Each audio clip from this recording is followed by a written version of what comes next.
Sorry. So, but the question, and I got to read this quote from Paul's book because, and I know you're going to tell me where the gate receipts went, but after that retirement show, which a lot of people, old friends of Paul's attended, Ernie Ladd was there, George Bush had sent a note, a bunch of the, former wrestling greats and etc. But apparently Paul's lips were still chapped about it because his comment in his book on what should be on Vince McMahon's headstone was, "Here lies Vince McMahon Jr. who destroyed faith in the handshake." Well, again, it's all in how you look at it and all in the facts. And when you talk about what actually took place was Paul wanted to retire. And Vince respected that. And Vince said, he goes, you know what, we'll do it upright for him. And we'll do this show. We were going to bring Hogan in. Andre hadn't appeared anywhere. Had actually been in France since WrestleMania 3. I'll bring Andre in. Brought in all of his friends, Stu. Brought Vern Gagne in. Oh, my God. That Vince was still at war with. Brought in Mark Lewin. Brought Mascaras in from Paris, who was out doing a movie at the time. Brought my brother in. Just the who's who of Houston wrestling. If they meant something in Houston during any time, he paid for them to come in and brought all these guys in. Gave them all paydays, paid for their hotel, the whole 9 yards. Arranged for a party that you've been to the WrestleMania parties. Yeah, once. Okay. I went once. Well, not split out. Okay, but he threw a party for Paul with, just bars all over the place and hot and cold, stations and all this crap all over the place, live band. And it was this huge event. Now, during this time, I'm having to deal with the nephew, but the nephew's also talking to Vince. Because of the misunderstanding, if you will, about the salary and what they will do and what they won't do, every time I spoke to the nephew, he was on speakerphone with Vince as my witness. Vice versa. Every time he spoke to Vince, I was on as a witness. So we witnessed each other's phone calls. Yeah. And we each witnessed what he would tell me and then what he would tell Vince. For a lot of times it's very different.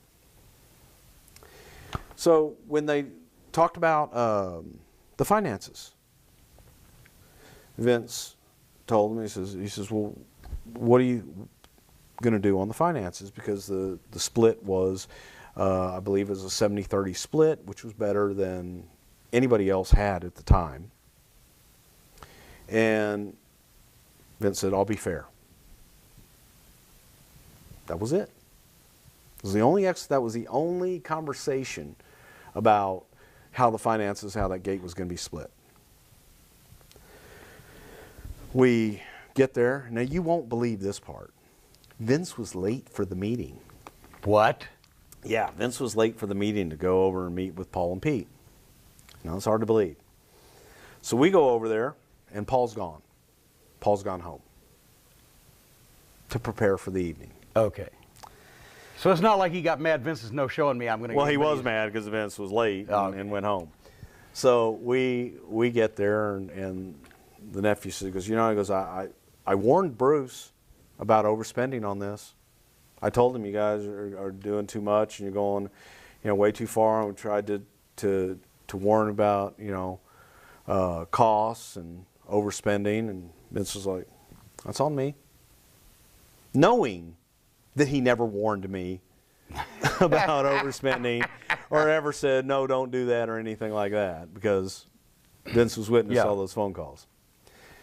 So we're sitting there and we're in Paul's office, and Vince is over here and I'm over here. Nephew's sitting behind Paul's desk like he's king shit. And he says, well, he goes, on the gate, Paul feels it would be fair if he kept it. If we just kept the gate. Vince gets up. Says, God damn. You didn't even use Vaseline. He says, you know what? If that's what Paul feels is fair, okay. Do you have anything else to discuss here? So I guess not. We got out and walked out. Get in the limo.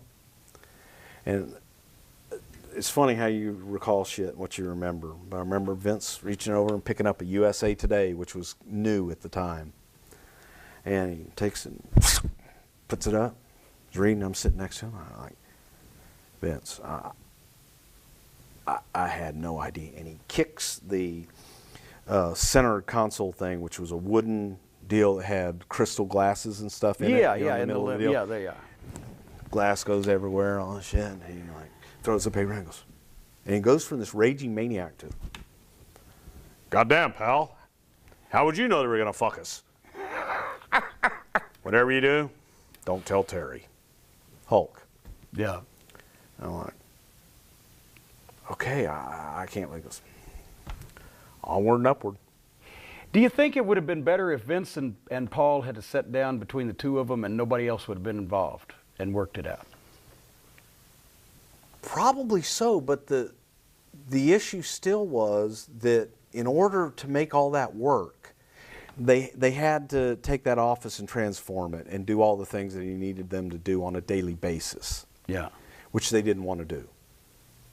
And they felt that salary, they were still getting paid for everything else and getting a salary But on top of it. at that point, even just on the last show, if it had just been Vince and Paul sit down and said, all right, here's what we're going to do. We're going to send you out in style, boom, have a big show, boom, done. I don't know. I don't know. I know that the delivery was drizzling shits. And then, you know, again, I as I tell my stories, always how it reflects back on me. And I get there that night, and we're in the babyface dressing room. No, the heel dressing room, actually. And I'm getting changed because Paul and Pete always changed in the babyface dressing room. So I'm getting changed in the heel dressing room.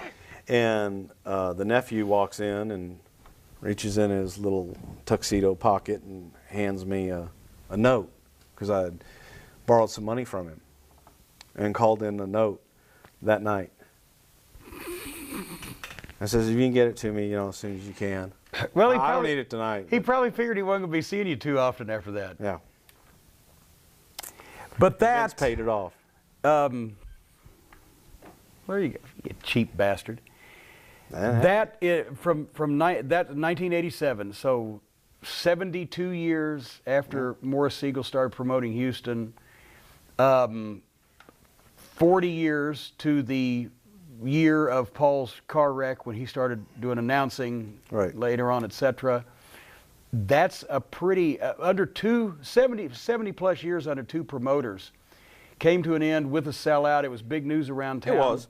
And don't get me wrong, look, I don't want to end this on a negative towards them, because, like I said in the very beginning, I wouldn't be here if it wasn't for Paul Bosch. Well, you pretty much put the boots to him for the last 20 fucking minutes, so I don't, you know. No, I just setting the record straight. Hey, knocking things down and everything. It's okay. Everything's all right. I'm just setting the record straight, because the big bad wolf really wasn't the big bad wolf in that regard, in this one. And it was, if Paul had lived, because Paul passed away in '89. Right. And by the way, it was '87. You were at my first wedding. I was. Of the few that I've had. I was. But also, I walked Mrs. Cornett down the aisle. Well, when I sent you the invitation and you got it at the office, Paul saw it and said, "Gee, do you think if Jim would mind if I came?"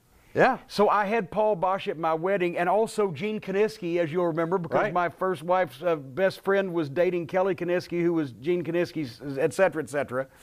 So the point is, I had you, Paul Bosch, and Gene Kaniski at my wedding, which is bizarre. And I got to walk your mother down the aisle. That was my privilege. And that was '87 also, and '89 Paul passed away. If he'd lived a little bit longer, do you think he would have mellowed out to everything? Because when he wrote that book, he was still kind of grumpy about it. I mean, he was bitter. He lost a town that he had been synonymous with and one of the, you know, upstanding citizens of and stars of for 40 plus years. You think he would have mellowed out a little bit if he'd have been able to live a few more years and kind of, you know, distance himself from it? I think if he could have gotten to this point, maybe. Yeah. It would have taken a while. It would have taken. It would have taken a while. And he would have hated the Attitude Era. Oh my God, no! I wouldn't even have wanted to sit in the same room with him. He would have. I didn't even like the fucking thing. You wrote it. Fuck you. What? Don't blame you that. and your don't tag blame team that partner, shit on Vince me. Russo. Y'all I'll knock it. you the fuck. You get me out of this goddamn thing. If either one of us could get if either one of us could stand up, our fucking legs are numb now. Boy, don't even let me. hate even to think what I'd do to you. Oh, that's my phone. It's time to take my pills. All right, well, ladies and gentlemen, there you have it. The story of Houston wrestling. Old man Prichard's got to take his Metamucil. We thank you for joining us, Bruce. Thank you. Corny, it's been my pleasure. I've known you now for 33 years, and it seems like only 75. So it feels every bit of that. Thank you, and join us again for Kayfabe Commentaries when we go back to the territories once again next time. Until then, as Gordon Soley would say, so long from the shitty state of Jersey.